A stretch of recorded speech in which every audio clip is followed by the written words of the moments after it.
اللہ کی محبت ان کو ملتی ہے جن پہ آزمائشیں آئیں تو صبر کریں، مصیبتیں آئیں تو صبر کریں، اللہ امتحان لے تو اللہ کے امتحانوں میں رضامندی کا اظہار کریں۔ بہت سے لوگ آزمائشوں کے موقع پہ، مصائب آنے پہ، مشکلات آنے پہ بے صبری کا مظاہرہ کرتے ہیں، اللہ سے شکوے کرتے ہیں، اللہ کے فیصلوں پہ اعتراض کرتے ہیں۔ یہ وہ لوگ ہیں جو اللہ کی محبت سے محروم ہو جاتے ہیں۔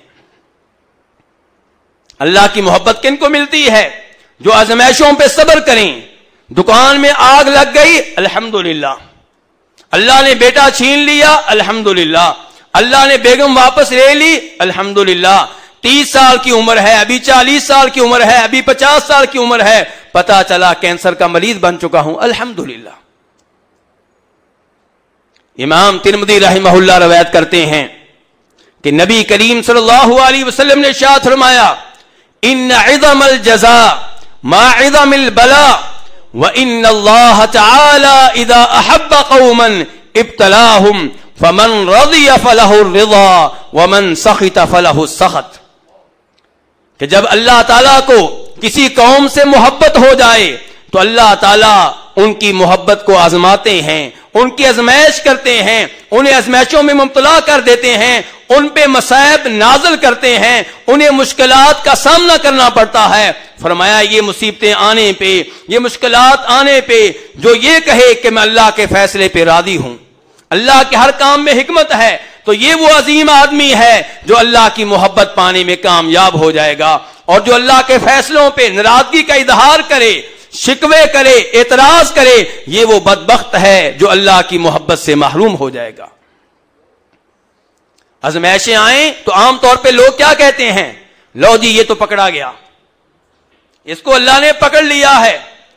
میرے بھائی آپ کو پتا ہونا چاہیے سب سے زیادہ آزمائشیں کن پہ آتی ہیں؟ اللہ کے نبیوں پہ آتی ہیں علیہم الصلاۃ والسلام۔ امام ترمذی رحمہ اللہ روایت کرتے ہیں جناب سعد بن ابو وقاص رضی اللہ تعالی عنہ سے، وہ کہتے ہیں کہ نبی علیہ الصلوۃ والسلام سے سوال ہوا، ای الناس اشد بلاء، کہ لوگوں میں سے سب سے زیادہ آزمائشیں کن لوگوں پہ آتی ہیں، کون سے طبقے پہ آتی ہیں؟ تو آپ علیہ الصلوۃ والسلام نے فرمایا تھا الانبیاء، کہ سب سے زیادہ مصیبتیں، سب سے زیادہ مشکلات انبیاء کرام علیہم الصلوۃ والسلام پہ آتی ہیں، ثم الامثل فالامثل، انبیاء کے بعد نیکی میں جو سب سے آگے ہیں، دینی علم میں جو سب سے آگے ہیں، اللہ کے قریب ہونے میں جو سب سے آگے ہیں، ان پہ آزمائشیں اسی لحاظ سے آتی ہیں۔ فَيُبْتَلَى الرَّجُلُ بِحَسَبِ دِينِهِ، ہر آدمی کو اس کے دین کے مطابق آزمایا جاتا ہے۔ جو دین میں مضبوط ہے، جو دین میں مستحکم ہے، اس پہ آزمائشیں زیادہ آتی ہیں، اس پہ آزمائشیں بڑی آتی ہیں، اور جو دینی لحاظ سے کمزور ہے اس پہ آزمائشیں بھی کم آتی ہیں، ہلکی آتی ہیں۔ ہر آدمی پہ مصیبت اس کے گناہوں کی وجہ سے نہیں آتی۔ بہت سے لوگ ہیں جن پہ مصیبتیں آتی ہیں ان کے گناہوں کی وجہ سے۔ یہ بھی اگر مصیبت آنے پہ سنبھل جائیں، اللہ کی طرف رجوع کر لیں، اللہ سے توبہ کر لیں، مصیبتیں آنے پہ صبر کا مظاہرہ کریں، تو یہ بھی اللہ کی محبت پا سکتے ہیں۔ اور بہت سے لوگ ایسے ہیں جن پہ آزمائشیں آتی ہیں، ان کا امتحان لینے کے لیے، ان کے درجات کو بلند کرنے کے لیے، انہیں گناہوں سے پاک اور صاف کرنے کے لیے۔ انبیاء کرام علیہم الصلوۃ والسلام انہی میں سے ہیں، اللہ کے ولی انہی میں سے ہوتے ہیں۔ تو میرے بھائیو، اس لیے جب کبھی آزمائش آئے خود بھی صبر کا مظاہرہ کریں، بیگم کو بھی یہی درس دیں، بچوں کو بھی یہی درس دیں۔ آپ لوگوں نے وہ حدیث سنی ہوگی کہ اللہ رب العزت فرشتوں سے مخاطب ہو کر کہتے ہیں، میرے فرشتوں، فلاں میرے بندے کے بیٹے کی روح تم نے قبض کر لی، تم نے اس کے جگر گوشے کی روح کو قبض کر لیا۔ میرے بندے کا رد عمل کیا تھا؟ میرا بندہ کیا کہہ رہا تھا؟ فرشتے کہتے ہیں یا اللہ، اس نے الحمدللہ کہا، اس نے انا للہ و انا الیہ راجعون کہا۔